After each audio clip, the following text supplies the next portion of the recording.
నమస్తే, నేను మీ మాధురి.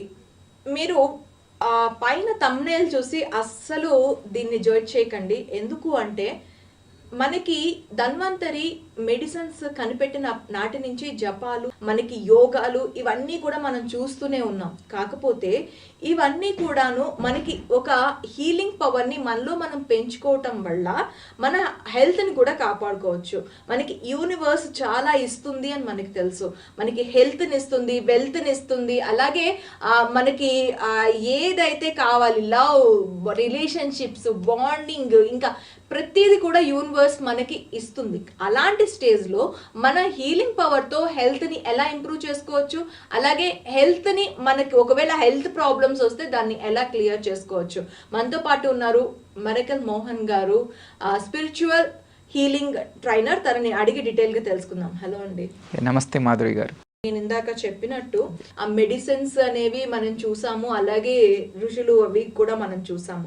వాళ్ళు తపస్సులతో వాటితో కూడాను మనకి తగ్గించడం మనం చూసాం.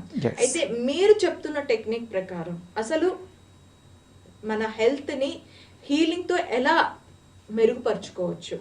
100% డెఫినెట్గా మెడిసిన్స్ అనేది రికమెండెడ్ అండ్ ఆల్వేస్. ఎప్పుడు అంటే ముందు కావచ్చు, ఈ ప్రజెంట్ జనరేషన్ కూడా కావచ్చు, మెడిసిన్స్ అనేది అవసరము ఓన్లీ అత్యవసర సమయంలో, సిచ్యువేషన్స్లో మాత్రం. బట్ అదర్వైజ్ మన హెల్త్ ఇష్యూస్ని న్యాచురల్గా మనం హీల్ చేసుకునే ఒక శక్తి మనలోనే ఉంది. అది ఎప్పటి నుంచినే మనకి ఈవెన్ భగవద్గీతలో కృష్ణుడు కూడా చెప్పింది అదే, మన యొక్క హెల్త్ ఇష్యూస్ని మనమే హీల్ చేసుకోవచ్చు, ఆ శక్తి మనలోనే ఉంది అనేసి. కాకపోతే ఏమవుతుందంటే ఈ మధ్యకాలంలో చాలామంది భయపడిపోయి ఇలా స్పిరిచువల్గా ఏది సాధన చేయకుండా, బీట్ మెడిటేషన్ కావచ్చు, అండ్ మన మనసుని శుద్ధి చేసుకోవడంలో, మన ఆలోచనలు కావచ్చు, మన యొక్క ఎమోషన్స్, వీటిని గురించి స్టడీ చేయకుండా వెంటనే మందులు వేసుకుంటున్నారు. అండ్ రూట్ కాజ్ ఏంటో తెలియకుండానే మందులు వేసుకుంటున్నారు. సో దాని గురించి కూడా మనం డిస్కస్ చేద్దాం. అసలు మెయిన్ హెల్త్ ఇష్యూస్కి గల రూట్ కాజ్ ఏంటి అనేసి. So let's take example of diabetes. ఈ మధ్యకాలంలో చాలామంది డయాబెటీస్తో సఫర్ అవుతున్నారు. డయాబెటీస్ మెయిన్లీ ఎందుకు రీజన్ ఏంటి అంటే, మెంటల్ రీజన్ ఏంటి అంటే, వాళ్ళ లైఫ్లో జాయ్ అంటే స్వీట్నెస్ లేకపోవడం వల్ల ఆ బాడీలో స్వీట్నెస్ అనేది క్రియేట్ అవుతుంది. దాన్ని మనం షుగర్ అంటాం, డయాబెటీస్ అంటాం. దానికి ఎందుకు వాళ్ళ లైఫ్లో జాయ్ లేదు, మేబీ ఆ జాయ్ని వాళ్ళు మనీలో కావచ్చు, లేకుంటే రిలేషన్షిప్స్లో, హెల్త్లో వెతుక్కుంటున్నారు. అంటే నేను హ్యాపీగా ఉన్నప్పుడు నేను జాయ్ఫుల్గా ఉంటాను అనేసి. అంటే వాళ్ళ ఆనందం అనేది బయట వాటి మీద ఆధారపడి ఉంది కాబట్టి. అండ్ బయట వాటి మీద ఆధారపడితే ఏమవుతుందంటే, ఉన్నప్పుడు మనం అందరూ బాగానే ఉంటాం, హ్యాపీగా ఉంటాం, లేనప్పుడు మనం కూర్చొని బాధపడుతుంటాం. అలా ఎప్పుడైతే జాయ్ మిస్ అవుతుందో మన లైఫ్లో, సో డయాబెటీస్ అనేది క్రియేట్ అవుతుంది అనమాట. అండ్ ఆ జాయ్ అనేది ఎందుకు మనం బయట వెతుక్కుంటున్నాం, మనలో ఉందన్న విషయం మనకు తెలియదు. అంటే మనకి స్పిరిచువల్గా చెప్తూ ఉంటారు, ఐఎమ్ దట్ సచ్చితానంద రూపం. అంటే నేనే ఆ సత్ అంటే ఎటర్నల్ అని, చిత్ అంటే కాన్షియస్నెస్ అని, ఆనందం అంటే ఐఎమ్ దట్ బ్లిస్ఫుల్ కాన్షియస్నెస్. అంటే ఆ ఆనంద స్వరూపం నేనే అన్న విషయం మర్చిపోయారు కాబట్టి చాలామంది ఇప్పుడు బయట వాటిలో, హెల్త్లో, రిలేషన్షిప్స్లో, సో వీటిలో వెతుక్కోవడం వల్ల వాళ్ళ ఆనందం అనేది బయట వాటి మీద డిపెండ్ అయింది. అలా డిపెండ్ అవ్వడం వల్ల ఎటర్నల్గా వాళ్ళు జాయ్ఫుల్గా ఉండలేకపోతున్నారు. కాకపోతే మీ హీలింగ్ పవర్తో డయాబెటీస్ని తగ్గిస్తారా, డయాబెటీస్ లేకుండా చేస్తారా, అసలు డయాబెటీస్ని కంట్రోల్ చేస్తారా, అసలు ఏం చేస్తారు మీ technique? Yes, very good question. ఏంటంటే 100% పర్మనెంట్గా హీల్ చేసుకోవచ్చు. ఏంటి అంటే కంట్రోల్ చేయడం, మేనేజ్ చేయడం కాదు, 100% పర్మనెంట్గా హీల్ చేసుకోవచ్చు. ఎలా అంటే దీన్ని ఒక సైంటిఫిక్ రీసెర్చ్ కూడా చేశారనమాట. దీన్ని ఏంటంటే ఎపిజెనెటిక్స్ అంటే జెనెటిక్ పరంగా వచ్చిన హెల్త్ ఇష్యూస్ని కూడా మనం హీల్ చేసుకునే ఒక గొప్ప రీసెర్చ్ అనమాట. డాక్టర్ బ్రూస్ లిప్టన్ అనే ఆయన 40 years రీసెర్చ్ చేసి ఆయన ప్రూవ్ చేసింది ఏంటి అంటే, మన యొక్క ఆలోచనలు, మన యొక్క భావాలు, బిలీఫ్ సిస్టమ్ను ఎనర్జీ చేంజ్ చేసుకున్నప్పుడు మన ఒక బాడీ సెల్స్ కూడా మారుతుంది అని చెప్పారు. అంటే ఇప్పుడు డయాబెటీస్ అంటే ఏంటి అంటే, ఆ సెల్స్లో, మన బాడీలో బ్లడ్లో సెల్స్ ఉండడం వల్ల ఆ సెల్స్లో గ్లూకోజ్ అనేది ఎక్కువ అవ్వడం వల్ల సో మనకి దాన్ని డయాబెటీస్ అంటాం, షుగర్ అంటాం. మరి ఎందుకు అది యాన్సిస్టర్స్ నుంచి వస్తున్నట్టు, వాళ్ళ ట్రాన్సిడెంటల్గా యాన్సిస్టర్స్ నుంచి వస్తూ ఉండొచ్చు. దీన్ని హెరిడిటరీ అంటాం మనం, జీన్స్ పరంగా, జెనెటిక్ పరంగా వచ్చిన హెల్త్ ఇష్యూస్. కాకపోతే ఈ ఎపిజెనెటిక్స్ అంటే జీన్స్కి మించిన ఏదో ఇంకొక శక్తి ఉంది. అదే ఏంటి అంటే, మనం ఎప్పుడైతే మన యొక్క ఎనర్జీని, మన యొక్క యొక్క బిలీఫ్ సిస్టమ్ని, మన యొక్క నెగిటివ్ ఆలోచనలు చేంజ్ చేసుకుంటే ఆటోమేటిక్గా ఈవెన్ మన సెల్యులార్ స్ట్రక్చర్ కూడా చేంజ్ అవుతుంది, బాడీ కెమిస్ట్రీ కూడా చేంజ్ అవుతుంది. దీనికి ఆయన సింపుల్ స్టేట్మెంట్ చెప్పారనమాట. ఎపిజెనెటిక్స్ అనేదాన్ని ఒక simple స్టేట్మెంట్లో, the moment you change your perception is the moment you rewrite the chemistry of your body. అంటే మన ఆలోచన విధానం మారిన తక్షణమే మన యొక్క బాడీ కెమిస్ట్రీ కూడా చేంజ్ అవుతుంది. సో అంత పవర్ మన మైండ్కి ఉంది. ఈవెన్ లా ఆఫ్ అట్రాక్షన్ ఈ మధ్యకాలంలో చాలామంది తెలుసు అన్నమాట. సో లా ఆఫ్ అట్రాక్షన్ అంటే ఏంటి? ఇంటర్నల్గా మనం చేంజ్ చేసుకుంటే, మన యొక్క ఆలోచనలు, మన యొక్క వైబ్రేషన్, మన యొక్క ఎనర్జీ చేంజ్ చేసుకుంటే ఈవెన్ బయట కూడా మార్పు తీసుకురావచ్చు. బయటే మనం మార్పు తీసుకొచ్చినప్పుడు బాడీలో మార్పు తీసుకురాలేమా? So this is a question to audience. ఆ టెక్నిక్ ఏంటంటే ఎస్. సో నౌ మనం టెక్నిక్ గురించి మాట్లాడుకుందాం.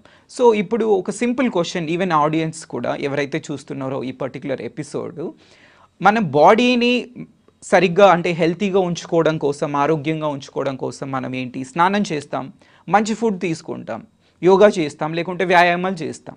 కానీ మెంటల్గా మనము హెల్తీగా ఉండటం కోసం ఏమేం చేస్తున్నాం? మేబీ కొంతమంది మెడిటేషన్ అలా మేము చేస్తున్నాం అని చెప్తారు. అండ్ ఎమోషనల్గా హెల్తీగా ఉండటం కోసం ఏం చేస్తున్నారు అంటే మనలో ఉన్న నెగిటివ్ భావోద్వేగాలు, కోపము, ఫ్రస్ట్రేషను, అసూయ, ఇవన్నీ పోవడానికి మనం ఏం చేస్తున్నాము? ఫిజికల్గా అయితే అందరూ చేస్తున్నారు, కానీ మెంటల్గా హెల్తీగా ఉండటం కోసం, ఎమోషనల్గా హెల్తీగా ఉండటం కోసం, స్పిరిచువల్గా హెల్తీగా ఉండటం కోసం ఎవరు చేయట్లేదు. నేను ఇదే క్వశ్చన్స్ ఈవెన్ ఆడియన్స్ కూడా కమెంట్ బాక్స్లో రాయొచ్చు అనమాట. ఏంటి అంటే ఏం చేస్తున్నారు అన్నది మనం క్వశ్చన్ మనకు మనం వేసుకుంటే 100% అందరూ ఏం చెప్తారంటే నో, ఏం చేయట్లేదు. ఏం చేయకుండానే మళ్ళీ హీల్ అయిపోవాలి అని అనుకుంటున్నాం. సో హీల్ అవ్వదు. కానీ ఇదేంటి? ఇది మనం తెలుసుకోవాలి, దీన్ని అర్థం చేసుకోవాలి అని చాలామంది ఇంత ఓపిక, పేషెన్స్ ఉండదు. కాబట్టి ఏం చేస్తారు? వెంటనే క్విక్ అనేసి మెడిసిన్స్ తీసుకుంటారు, లేకుంటే హాస్పిటల్కి వెళ్తారు. బట్ అవన్నీ నేను చేయొద్దని చెప్పట్లేదు. ఎప్పుడు ఓన్లీ ఎమర్జెన్సీ కేసెస్లో మనకు అది అవసరం ఉంటుంది. బట్ అదర్వైజ్ ఈ శైలా సాధన మనం చేసుకుంటూ ఉంటే ఎమర్జెన్సీ అనేది క్రియేట్ అవ్వదు. సో ఇది ఏంటి అంటే ఈవెన్ దో ఇది రెగ్యులర్గా మనం చేసినట్లయితే, ఇప్పుడు ఎలా అయితే డైలీ ట్యాబ్లెట్స్ తీసుకుంటామో, ఒక 30 minutes నుంచి మనం ఒక ప్రాక్టీస్ చేసినట్లయితే ఇలా మెంటల్గా, ఎమోషనల్గా అండ్ ఫిజికల్గా మనం శుద్ధి చేసుకోవడం, దీనే అంతర్శుద్ధి అంటాం. ఇలా మనల్ని శుద్ధి చేసుకోవడం వల్ల అంటే మనలో ఉన్న నెగిటివ్ ఆలోచనలు, నెగిటివ్ ఎమోషన్స్ ఇవి ఎప్పుడైతే రిలీజ్ చేసుకుంటామో డెఫినెట్గా హీలింగ్ అనేది వితిన్ 30 days నుంచి 90 days లోపలే చాలామంది మా స్టూడెంట్స్ హీల్ ఆల్రెడీ చేసుకున్న వాళ్ళు ఉన్నారు. ఓకే, దీని టెక్నిక్ చెప్తారా మరి? ఇప్పుడు బాడీకి అయితే శుద్ధి చేసుకోవడానికి మంచి ఫుడ్ తినాలి, స్నానం చేయాలి, ఎక్సర్సైజ్ చేయాలి చెప్పారు. మళ్ళీ మానసికంగా మనకి మెంటల్గా, ఎమోషనల్గా మనకి గైడెడ్ మెడిటేషన్స్ అనేది కూడా కొన్ని ఉంటుంది అనమాట.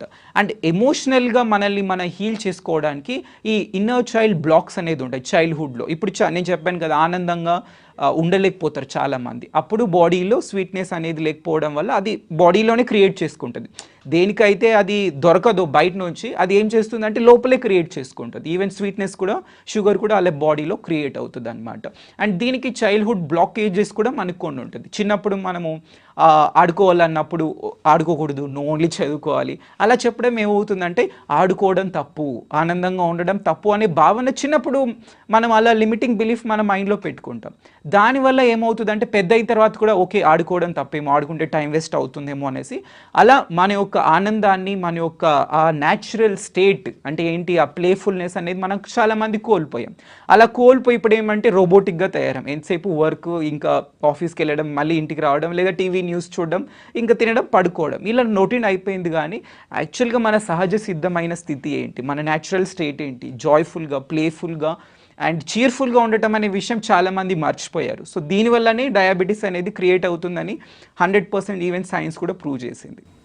ఓకే, సో టెక్నిక్ ఎలా అంటే దీన్ని ఎలా అభ్యసించాలి అంటారు? అభ్యసించాలి అంటే సో ఈ మన బాడీకి మనం ఇలా ఏదైతే శుద్ధి చేసుకుంటామో, రైట్ ఫుడ్ ఇవ్వడము, ఎక్సర్సైజ్ చేయడము, మైండ్ కూడా అలా మనం కొన్ని ఫాలో అవుతాం అనమాట. ఏంటి, మెడిటేషన్ చేయడం, లా ఆఫ్ అట్రాక్షన్లో అయితే కొన్ని అఫర్మేషన్స్ అలా చేస్తారు. బట్ ఇంకా డెప్త్గా వెళ్తాం అనమాట. ఓన్లీ కాన్షియస్ లెవెల్లో మనం అఫర్మేషన్ చెప్తున్నాం, బట్ సబ్ కాన్షియస్ మైండ్లో యాక్చువల్గా ఎలాంటి లిమిటింగ్ థాట్స్ ఉన్నాయి, నెగిటివ్ ఆలోచనలు ఉన్నాయి అనేసి మనం కొంచెం సెల్ఫ్ రిఫ్లెక్షన్ చేయడము, మనం టైం తీసుకోవాలి. First thing, that is the first and foremost thing in order to heal. న్యాచురల్గా మనం హీల్ చేసుకోవాలి అంటే అండ్ ఎమోషన్స్ అంటే నెగిటివ్ ఎమోషన్స్ ఏవైతే ఉన్నాయో ఫస్ట్ థింగ్ ఆ నెగిటివ్ ఎమోషన్స్ అన్ని ఎక్కడి నుంచి వస్తున్నాయనేది కూడా మనము ఇంట్రోస్పెక్ట్ చేయాలి. అందుకే మనకు ఒక మెంటర్ అవసరం.